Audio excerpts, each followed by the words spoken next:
അസ്സലാമു അലൈക്കും വറഹ്മത്തുള്ളാഹി വബറകാതുഹു. ഷെയ്ഖുനാ സുൽത്താനുൽ ഉലമ, ഇന്ത്യൻ ഗ്രാൻഡ് മുഫ്തി, ഖമറുൽ ഉലമ, ഇങ്ങനെ പല പേരുകളിലും അറിയപ്പെടുന്ന മഹാനാണ് ബഹുമാനപ്പെട്ട കാന്തപുര ഉസ്താദ്.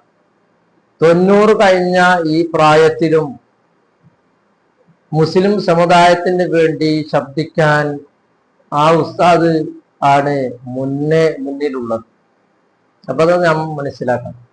ഉസ്താദിന്റെ 90 കഴിഞ്ഞ ഈ ജീവിതം മുഴുവനും എല്ലാവർക്കും കാവലായിട്ടുള്ള ഒരു ജീവിതമാണ്. അല്ലാതെ നാം ചിന്തിച്ച പോലെ, നമ്മളെ ഈ ചെറിയ മനസ്സുകൊണ്ട് ചിന്തിച്ച പോലെ അല്ല. ഉസ്താദിന്റെ ജീവിതം എന്ന് പറയുന്നത് എല്ലാവർക്കും കാവലാണ്. അത് കേരളത്തിലുള്ളവർക്ക് മാത്രമല്ല, ഇന്ത്യയിലുള്ളവർക്ക് മാത്രമല്ല, ഇന്ത്യന്റെ പുറത്തുള്ളവർക്ക് വേണ്ടിയും ഉസ്താദ് സംസാരിക്കുന്നു. നാം ന്യൂസുകളിൽ കേൾക്കുന്നതാണ്. അതിൽ കേട്ടുകൊണ്ട് നമ്മൾ വിവരക്കേട് നടിക്കുന്നത് എന്തിനാണെന്ന് ഞങ്ങൾക്ക് അറിയുന്നില്ലല്ലോ. അപ്പൊ ഉസ്താദിനെ കുറിച്ച് ചില ആളുകൾ അതേ മീഡിയകളിൽ ഉസ്താദിന്റെ മഹത്വം പറഞ്ഞവർ ഇന്ന് ഉസ്താദിനെ കുറിച്ച് പരിഹാസം പറയുന്നു. എന്തൊരു അത്ഭുതമാണ്! അവരെ പിന്നിൽ ഈ ന്യൂസുകാർ ചില ആളുകൾ ഉസ്താദിനെ വേട്ടയാടുന്നു. അതിന്റെ പിന്നിലുള്ള രഹസ്യം എന്താണ്? ഉസ്താദ് അഹ്ലുസുന്നത്തി വൽ ജമാഅത്തിന്റെ നേതാവാണ് എന്നത് ആണ്. ഉസ്താദ് അഹ്ലുസുന്നത്തി വൽ ജമാഅത്തിന്റെ നേതാവാണ്. അപ്പൊ ഉസ്താദിന്റെ മഹത്വം ഇങ്ങനെ ഉയർന്നു പോയാല് അവർക്ക് നിലനിൽപ്പില്ല. മാത്രമല്ല, ഇവിടെ സുന്നി ഐക്യം യാഥാർത്ഥ്യമാകാൻ പോവുകയാണ്. അതിനിപ്പോ തകർക്കണം. അപ്പൊ മുസ്ലിം സമുദായത്തിന്റെ ഇടയിൽ ഭിന്നിപ്പുണ്ടാക്കണം. അപ്പൊ ഉസ്താദിനെ ഒരു കുറവാക്കി പറയണം. ഇതാണ് ഇവരുടെ ലക്ഷ്യം.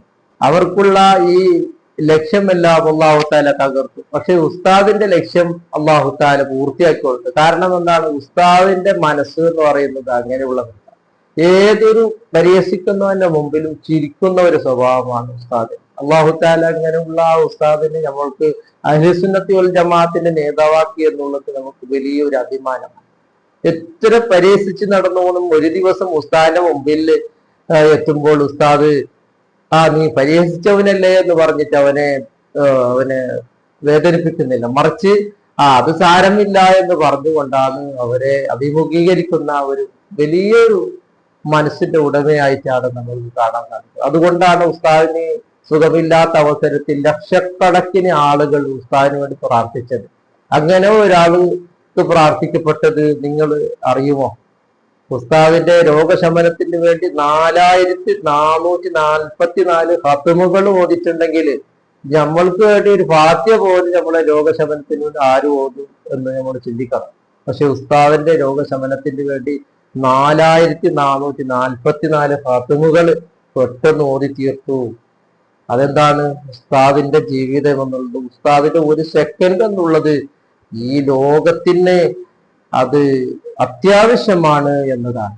അല്ലാഹു സുബ്ഹാനഹു വ തആല ഞങ്ങൾക്ക് തന്ന ഏറ്റവും വലിയ, ഇക്കാലത്ത് തന്ന ഏറ്റവും വലിയ ഒരു തണലാണ് ഉസ്താദ്. അല്ലാഹു സുബ്ഹാനഹു വ തആല ദീർഘായുസ്സും ആഫിയത്തും നൽകി അനുഗ്രഹിക്കുമാറാകട്ടെ.